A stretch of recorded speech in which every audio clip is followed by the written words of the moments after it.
자, 안녕하세요. 오늘 교과서 변함없이 22강을 진행하겠습니다. 오늘은 좀 자화상 종류가 좀 나오는데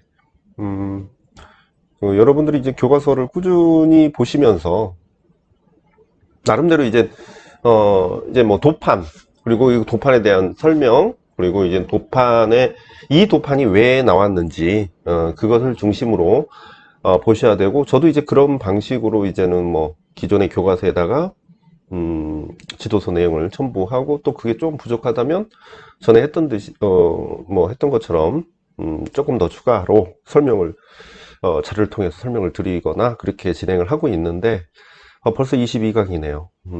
하여튼 교과서는 좀 빨리빨리 진행을 하긴 해야 되는데, 용어사전이랑 같이 하다 보니까 어쨌든 빨리 보시죠.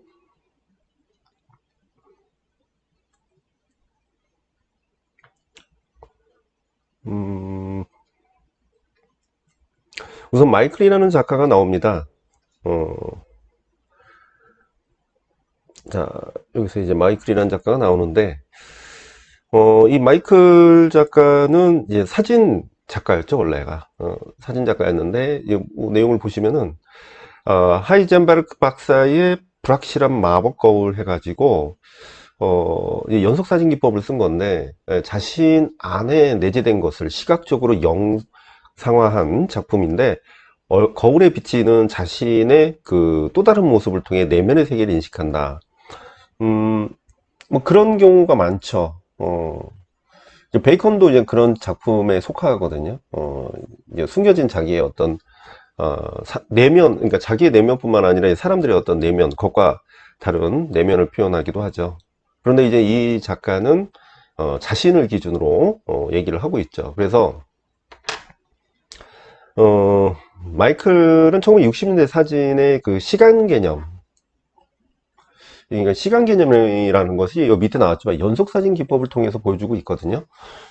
그래서 그의 독특한 사진 세계를 구축했을 뿐만 아니라 일상 소재를 욕망이나 번뇌와 같은 정신세계, 즉 내적 현상과 연계해서 초현실주의 사진 세계를 만들어냈다라고 하는데, 그 초현실주의에 들어가진 않지만 어떤 기존에 우리가 이제 생각지 못했던 그런 어떤 우연적 요소라든가, 그 다음에 의도하긴 했지만 그러한 부분들이 정상적인 어떤 모습을 취하고 있지 않는 그런 요소들.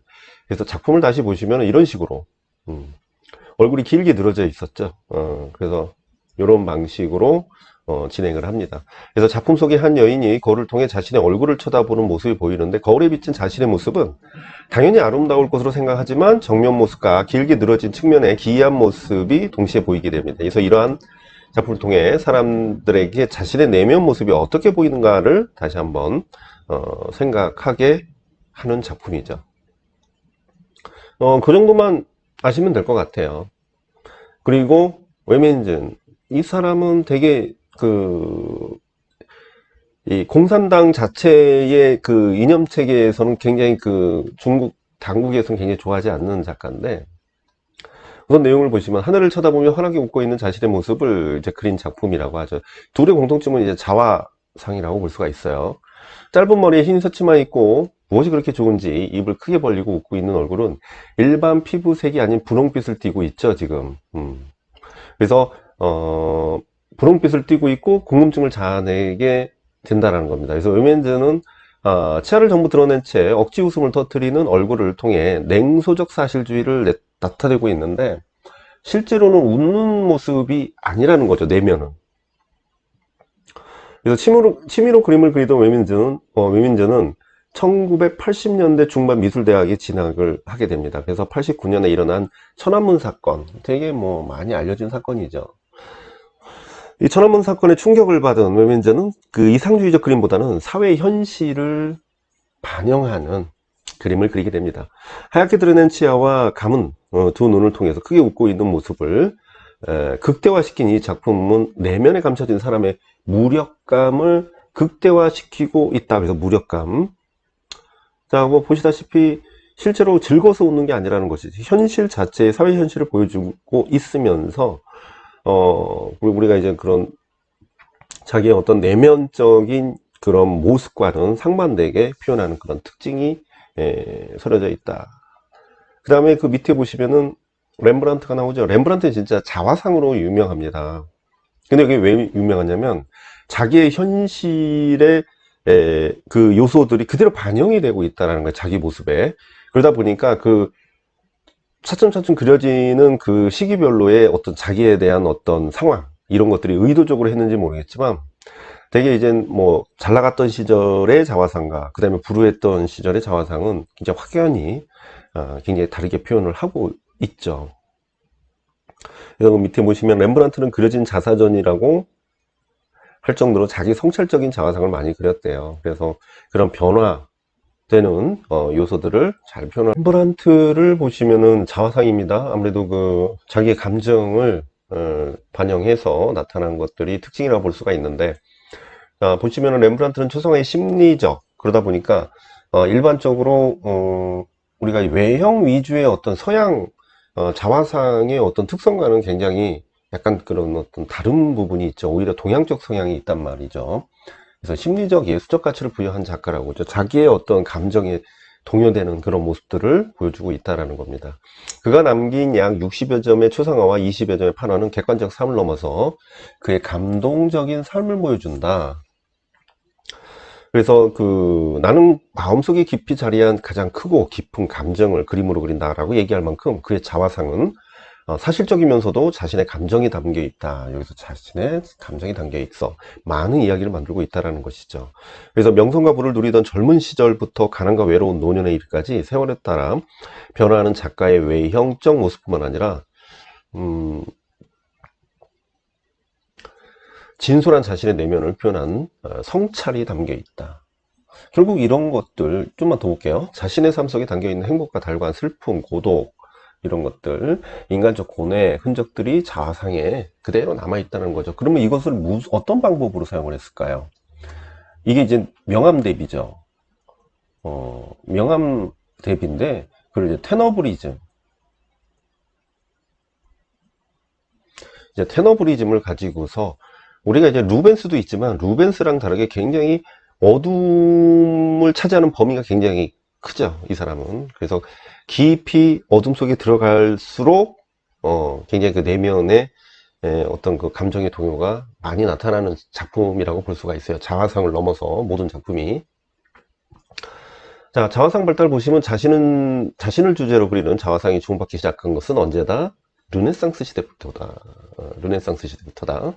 이전까지 종교 중심의 미술이 발달했으나 그리스 로마 시대의 영향을 받은 르네상스 미술에서 종교화와 더불어 인물화가 등장하게 됩니다. 근데 이제 우리가 중세가 끝나고 르네상스가 됐는데도 불구하고 종교화는 계속 유지가 됩니다. 어느 정도. 그러면서도 거기에서 이제 인물화가 등장을 한다라는 것이죠. 특히 언제? 지역적으로 이탈리아 르네상스보다는 북유럽 르네상스에서 풍속화나 인물화가 등장하게 되죠. 그래서 사회적 지위가 석공이나 구두 수송공과 비슷했던 중세 시절에 비해서 레오나르도 다빈치라든가 미켈란젤로, 라파엘로 등의 거장이 등장을 하는데 그래서 미술인의 위치가 변화하게 되죠. 상승하게 된다는 거예요. 그런데 이게 어디에서 영향받은 거예요? 신플라톤주의죠. 이 미술인의 그 위치가 상승하는 것은 신플라톤주의의 영향을 받아서다. 그래서 그 중에 독일의 작가 뒤로는 모피코트를 입은 자화상이라는 작품으로 신중심의 세계관에서 벗어나 자신을 하나의 세계를 창조해내는 위대한 존재로 자리매김하며 자화상을 스스로 격상시켰는데 모르죠. 이렇게 지금 어렵게 들었지만 자기 모습을 신적 존재로 표현을 했어요. 그래서 그리스도처럼 표현을 했다라는 거죠. 이후 앵그르나 렘브란트, 고흐, 고갱 등 많은 작가에 의해서 그려진 자화상은 사실적으로 묘사되거나 운유와 상징으로 내면의 세계를 담기도 하죠. 또한 색채와 형태를 통해 내면을 담아낸 작가들도 있고 아름답지 않게 자신을 표현한 작가들도 등장하게 됩니다. 그리고 그 밑에 가시면 우리나라 윤두서 뭐 자화상이면은 뭐 이 작품을 빼놓을 수가 없죠. 자, 윤두서는 마음을 꿰뚫어 보는 듯한 눈매, 그 다음에 꽉 담은 입술에서 강렬한 의지와 다짐이 느껴지는 작품인데 흔히 이렇게 지금 풀어서 써놨단 말이죠. 이게 전신사조예요. 왜 그러냐면, 그 사람에 대한 인격이라든가 학문이라든가 자기네들의 어떤 신념, 이런 것을 자화상을 통해 가지고 또는 인물화를 통해서 보여주는, 이런 것들이 전부 전인사조의 의미가 굉장히 강하게 어필되고 있다는 것을 알고 계셔야겠죠. 그래서 강렬한 의지와 다짐이 느껴지는데, 한 올 한 올 정밀하게 그려진 수염은 윤두소의 정신이 느껴지는 듯 보이고, 고산 윤선도의 후손입니다. 후손으로 명문가의 선비였던 윤두선은 조선 종기 전인사조를 강조하는 격조 높은 인물화가 발달하며 자신의 모습을 사실적으로 생생하게 담아낸 자상 작품을 제작하게 되죠. 이 그림은 쥐수염으로 만든 부신 서수필이라고 합니다. 그래서 쥐수염으로 만든 걸 뭐다? 서수필, 기억하셔야 됩니다. 서수필. 정밀하게 그려진 그의 작품은 당쟁으로 등용이 어려운 남인 시절 젊은 나이에 아내와 부모, 친구들의 죽음을 겪게 되고, 이 때문에 얻은 고독과 슬픔을 자상에 담아내기 시작을 하죠. 자, 그 다음에 오른쪽에는 이걸 뭐 사진으로 봐서 그런가 정말 사람 같아요. 세먼이라는 작가인데 자화상입니다. 머리털과 모공까지 세밀하게 자신의 모습을 극사실적으로 표현한 조각가 작품입니다. 하이퍼리얼리즘이죠, 당연히. 조각, 여기로 갈까요? 네. 자, 하이퍼리즘 조각의 그 세면의 작품으로 자신의 모습을 입체적으로, 표현한 작품이고요. 자신의 시각의 한계에 도전하고 싶다라고 말한 그는 실리콘. 그래서 우리는 재료적인 것은 뭐 많이 동등하게 특이점은 없어요. 실리콘, 고무와 유리섬유, 아크릴섬유, 머리카락 등을 이용해서 자신의 모습을 실제와 같이 섬세하게 만들어내고자 노력했다. 여러 단계에 거치면서 완성된 작품은 모공주름, 피부, 표정에 실제 사람과 같은 착각이 들 정도로 높고 사실적으로 묘사를 하는데, 이런 식으로 작업을 한대요. 무서워요, 진짜. 그죠? 그냥 무섭게 느껴집니다. 그리고 달리가 있죠.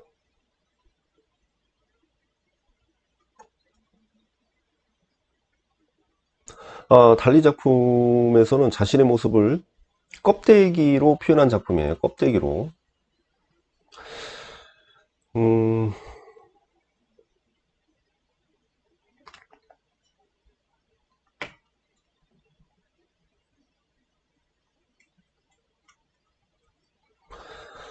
자, 껍데기로 이제 표현한 작품인데, 자신이 세상에 보여주는 것은 껍질일 뿐이에요. 이 사람도 이제 보여주는 것과 내면은 다르다는 것을 이야기하고 싶었던 거죠.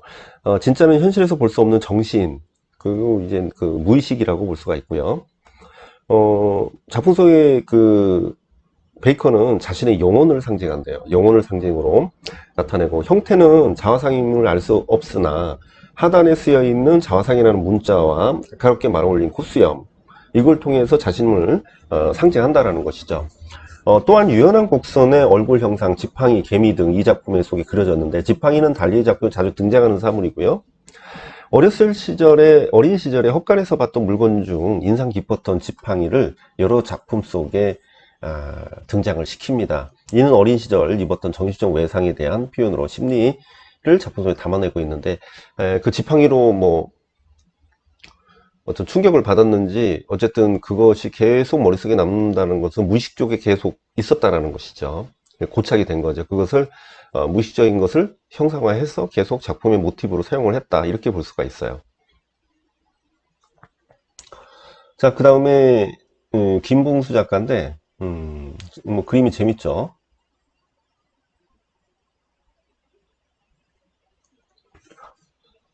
김봉수는 나는 피노키오, 동화 속의 주인공 피노키오를 작가 자신을 대변하여 나타낸 작품입니다. 그래서 이기적인 욕망으로 인해 진실을 숨긴 채 살아가는 현대인의 이중적 자아를 표현하게 됩니다. 그래서 층층이 쌓아 올린 책과 권위적 형태에 앉아있는 코가 긴 인물 형태를 통해 욕심을 채우기 위해 거짓말을 하는 자신의 모습을 피노키오 모습으로 형상했대요.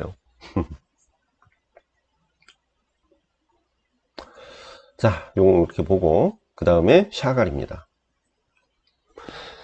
샤갈은 손가락이 7개인 자화상입니다. 이것도 자화상이죠. 7개의 손가락은 무지개를 뜻합니다. 체크하시고요. 색의 조화를 이룬 무지개를 상징해요. 그래서 자신이 마음 먹은 대로 그림을 그릴 수 있다는 것을 표현하는데, 어, 에펠탑으로 상징되는 파리 시내의 모습을 창밖 배경으로 보이고요. 샤갈은 꽃을 꽂은 신사복 차림에 7개의 손가락으로 그림을 그리고 있는 자신의 모습을 표현하고 있습니다. 우선 그것도 중요한데, 이 상징 의미인데, 지금, 지금 면을 분할하고 있어요, 지금은. 얼굴도 이런 식으로 분할하고 있죠.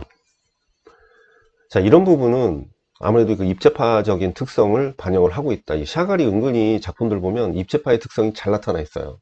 그래서 입체파적인 요소를 통해 가지고 오히려 자기의 꿈에 어떤 상징적인 어떤 꿈의 이야기나 이런 것을 많이 표현하는 것이 서로 이질적이긴 하지만 이 사람의 어떤 특징이라고 볼 수가 있어요. 그리고 이어서 보시면 팔레트와 작품 속에 보이는 다양한 색채들은 성공과 풍족함을 상징한대요. 이 작품이 유독 그 상징성이 많아요. 그래서 화가의 머리 위에 희미하게 쓰여 있는 문자는 히브리어로 파리와 러시아라고 쓰여 있는데, 이는 화가의 내면과 외면을, 현재와 과거를 하나면에 결합시켰다, 이렇게 볼 수가 있겠죠. 재밌는 그림이죠. 잘 기억해 두셔야 될 것 같아요. 자, 그 다음에 방고흐입니다. 이것도 뭐 다 아시는 내용일 수 있어요. 자, 방고의 구두도 자화상이 될 수 있을까? 네덜란드 출신의 화가 방고흐는 여러 차례 걸쳐 구두를 그렸대요. 독일의 철학자 하이데거는 그의 구두를 존재 방식으로 묘사를 했다고 주장을 하면서, 사람들이 일상적으로 신고 다니는 구두는 한 사람의 발자취를 살펴볼 수 있다. 미술학자 그 샤피로는 방고흐의 구두를 자상으로 보았어요. 그래서 낡은 신발 한 켤레를 고된 예술가의 삶이 담긴 상징으로 본 셈이다. 그래서 그걸 좀 더 자세히 본다면, 서로 철학자들이 의견이 달라요. 좀 봅시다. 독일의 실존주의 철학자 하이데거부터 얘기를 합니다. 하이데거는 자신의 관심사인 존재와 존재자 이론을 존재자인 구두를 통해서 존재인 농촌 아낙네를 상징하고 있습니다. 그래서 아낙네를 그림에 접목시키면서 그림 외적인 요소들은 모두 배제하고 작품 자체가 우리에게 주는 메시지를 주목하려고 하는데, 하이데거는 존재하고 있는 신발을 통해서 농촌 아낙네라는 존재가 바라는 이미지를 설명하고 있습니다. 그래서 예술이라고 하는 것은 그려진 구두의 재현이 아니고 존재자인 구두를 통해서 농촌의 아낙네의 존재를 비응폐성으로 확연하게 드러냈다는 것으로, 예술의 본질은 진리의 비응폐성이다, 이렇게 얘기합니다. 체크하시고요. 즉 예술이란 그러니까 존재자를 은폐시키지 않고 드러내어 존재의 의미를 그대로 보여주고자 하는 것이죠. 그러니까 그 아낙네를, 그 신발의 주인은 아낙네를 기준으로, 그 농촌의 아낙네를 기준으로 의미하고 있다는 것이죠. 그래서 하이데거는 예술의 주체를 예술가로 보지 않고 예술의 근원은 예술가의 작품 그 자체라고 봅니다. 그래서 그러니까 작가의 어떤 고단한 삶이나 이런 걸 표현한 게 아니라 그 자체로서의 어떤 그 신발의 어떤 상징이 되는 어떤 주인, 그 신발로 인해서 나타나는 그 대상을 그리고자 했던 것이죠. 그래서 예술작품은 예술가의 주관적 표현이 아닌 것으로, 예술가는 존재자의 진리가 작품에 정립되는 것이라고 해가지고 통로의 역할을 할 뿐이다, 이렇게 얘기를 합니다. 하이데거가 고유의 낡은 구두 한 켤레를 해석한 것에 대해서 미국의 미술학자 샤피로가 또 나오죠. 샤피로는 그 구두는 농촌 아낙네의 것이 아니고 고흐 자신의 것이다. 그러니까 하이데거는 샤피로는 고흐 자신의 어떤 심정을 나타낸 것이다, 그걸 반영한 것이다, 이렇게 얘기한 거죠. 낡은 구두 한 켤레를 그릴 당시 고흐는 파리에 정착해 있었고, 파리에서 고달팠던 그 고흐 자신의 모습을 구두에 투영시켜서 표현한 자화상과도 같은 작품이다, 이렇게 얘기를 합니다. 그래서 예술작품은 예술가의 주체성과, 그러니까 좀 반대적 성향을 갖고 있죠. 그러니까 하이데거는 작가의 어떤 내면을 투과시킨 게 아니라 그 작품에서 이야기하고 있는 주제적 그 대상이 있다라는 것이고, 그 다음에 샤피로는 작가의 어떤 내면을 투영시켜서 표현한 것이다. 그래서 예술가의 주체성과 자의식의 표현인 하이데거는 그림 속의 예술가를 보지 못했다고 얘기합니다.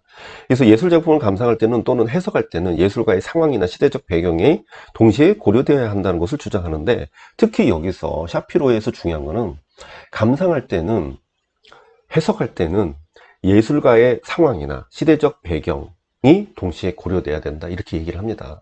어느 정도는 맥락적인 것을 중심으로 얘기를 하고 있죠. 그러나 해체주의자 자크 데리다가 나오죠. 자크 데리다는 그림에 나타나는 구도는 그림을 보는 사람들과 새로운 관계를 형성하며 끊임없이 다양한 의미를 만들어내고 있다. 그러니까 이것을 왜 그랬느냐, 그러니까 데리다 자체는 작가의 어떤 투영성이나, 그리고 그 작가가 이제 그림을 그렸을 때 어떤 대상을 생각하면서 그 신발 주인이라든가 그걸 상징하고 있는 그림 자체로서 의미 있는 것을 다 무시해버리고 보는 사람에 의해서 해석이 달라질 수 있다라는 겁니다. 구두는 그림을 보는 사람들과 새로운 관계를 형성, 끊임없이 다양한 의미를 만들어내. 따라서 다양한 의미로, 어? 자, 다양한 의미로 해석될 수 있다는 거죠.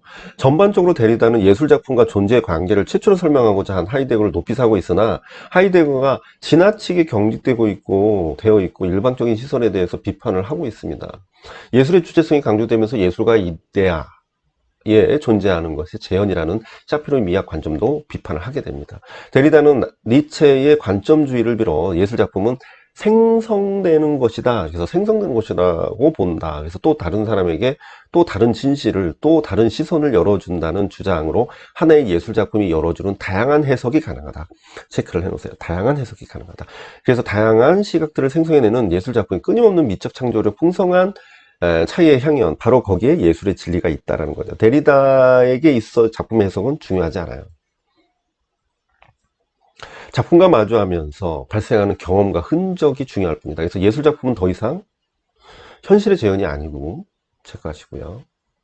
작품 속에 일시적으로 존재하면서 동시에 부재한다는 거죠. 그래서 흔적의 의미이지 모방해야 할 진리가 있는 것도 아니고 기준점이 없이 해체되어야 하는 것으로 짜여진 구조로부터 언어도 사상도 시각도 자유로워야 하는가. 누구로 인해서? 감상자로 인해서. 그죠? 내용 아주 좋습니다. 자, 비제르브랭.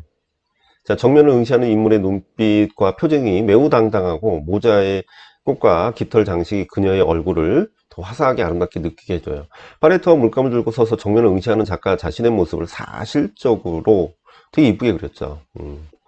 꽃과 깃털로 장식된 모자와 하얀 피부 등 자신의 모습을 더 아름답게 꾸며주고 있고요. 20점이 넘는 자화상을 그린 그녀는 자신을 아름다우면서도 우아하게 묘사하는 내면의 이상적인 표현을 표현했는데, 내면의 이상적이다? 겉모양이 이상적으로 표현한 것 같죠? 베이컨. 자, 베이컨이 있습니다. 뭐 많이 했죠. 자, 해체와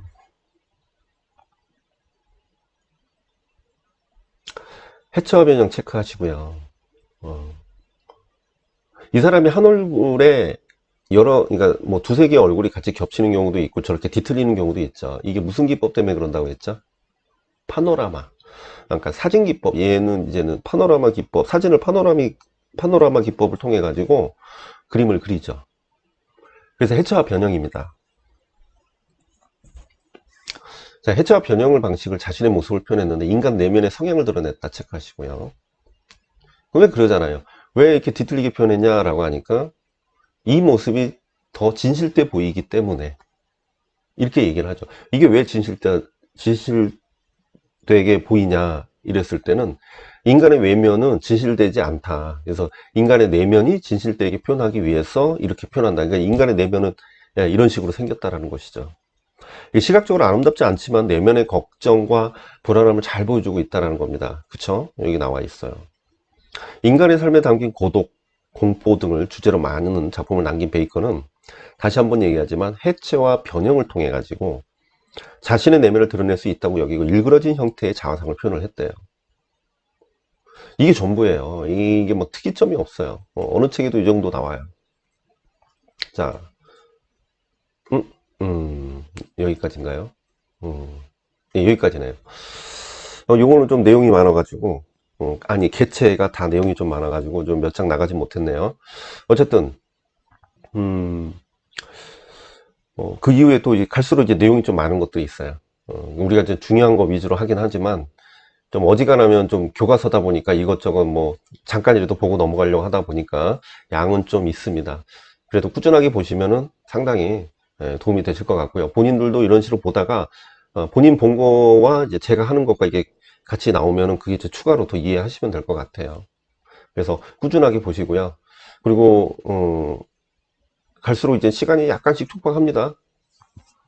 이해해 주시고, 원래 수요일날 올리게 했는데 지금 목요일날 하게 되고,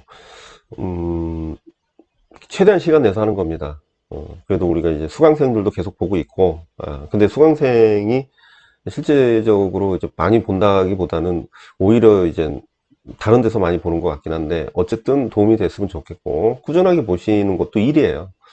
일이고, 그리고 좋아요도 좀 눌러주시고, 이렇게 보다가 좀 괜찮으면 구독도 눌러주시고, 그죠? 이 구독자가 이렇게 느는 게 나는 이렇게 이게 뿌듯한지 몰랐다는 거죠. 뭔가 이제 자기한테 도움이 된다라고 생각을 했을 때 구독을 누르겠죠. 저도 이제 그런 식으로 하니까. 그래서 저도 이제 나름대로 여러분한테 도움 될 수 있는, 그리고 이제 뭐 이거 하면서 내년에는 이제 뭐 이제 기출도 이어서 하려고 합니다. 그리고 다른 내용 컨텐츠도 만들고, 그래서 임용에 필요한 일부의 어떤 내용들, 그러니까 뭐 이게 홍보성이라기보다는 이 꾸준하게 뭘 계속 진행을 하면서 콘텐츠로 해서 여러분한테 도움이 될 수 있는 그런 부분들이 만들어지기를 원해요, 저는. 그래서 뭐 이렇게 해서 도움을 얻었다, 뭐 소문 내주시면 고맙고, 오케이, 여기까지 하겠습니다. 감사합니다.